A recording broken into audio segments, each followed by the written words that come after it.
It's not the only thing he excels at. He's also a champion snorer. On a rugby trip, I had the unfortunate privilege of sharing a room with Colin, and on the second night, I couldn't take any more. Not only did he have woken up the whole hotel, he was such a deep sleeper I couldn't even wake him up to tell him about it. I decided the best option was to take the spare duvet and go to sleep in the hallway.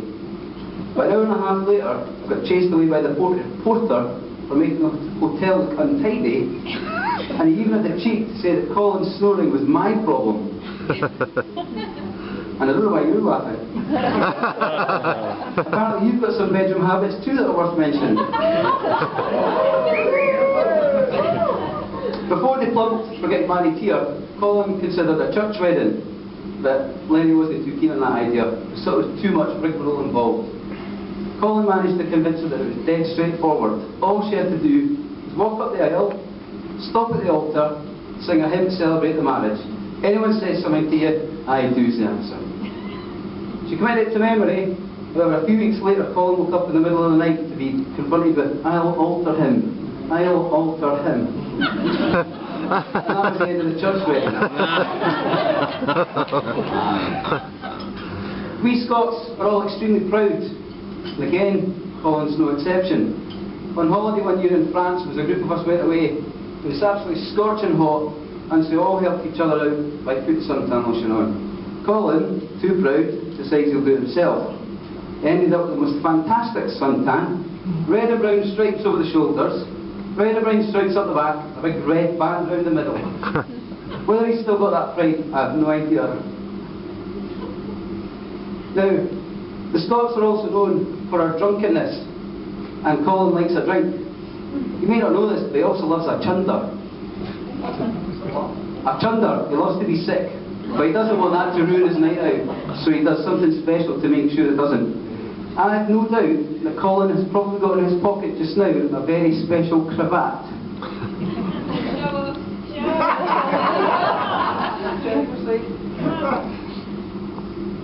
Oh yeah,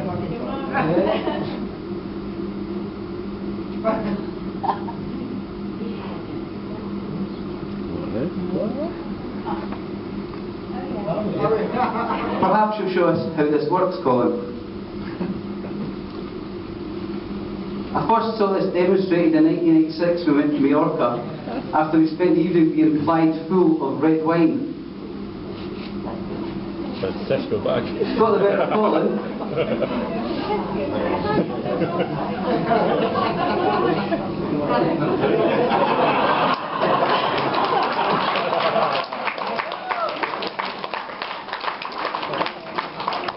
He threw up the whole way home in the bus and then went straight to the pub. Oh my God. Now we Scots are very rugged, a rugged nation, and you can tell clearly from looking at Colin that ruggedness has got to be mental. Colin hasn't suffered from nerves at all in the run-up to this wedding.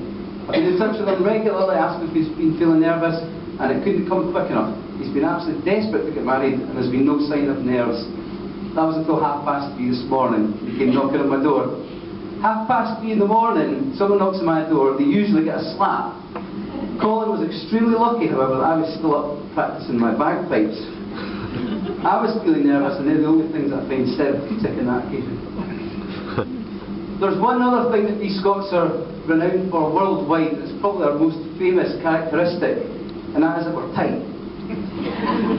Unfortunately, I found it extremely difficult to find anything on Colin for this matter, because he's one of the most generous, helpful, considerate and selfless people that I know. Sure was some mistake. But I found something. You did find something. A couple of weeks ago, he posted some pictures of his stag do. If you open up envelope number 1 on your table, there'll be a photograph of Colin and his stag do. There's only one of them.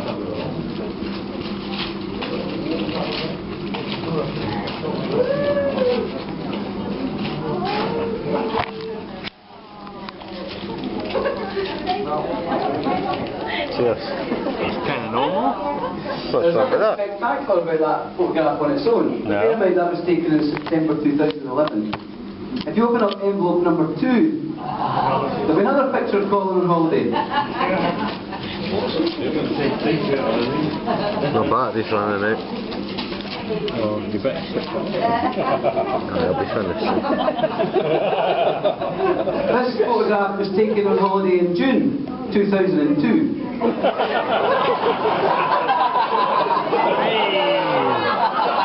Is it the same shot? Yes, yeah. Right. Cheers. Colin, you've had that t-shirt 9 years, it's about time you bought a new one.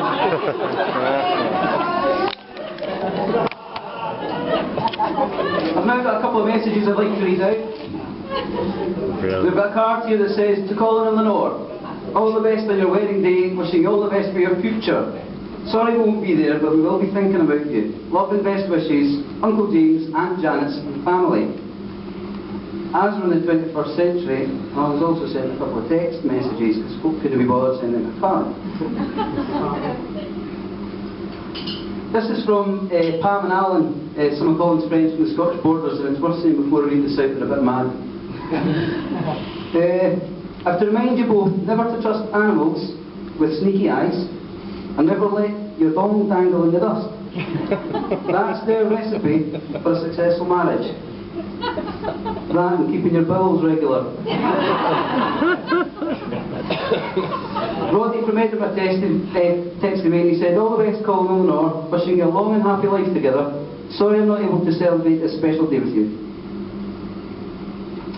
Before I move on to our toast, I'd just like to say a couple of heartfelt words to our bride and groom. Colin, you've done extremely well today, if I can say so. You've married a beautiful, intelligent, talented and exceptional woman. Lenore, you've married Colin.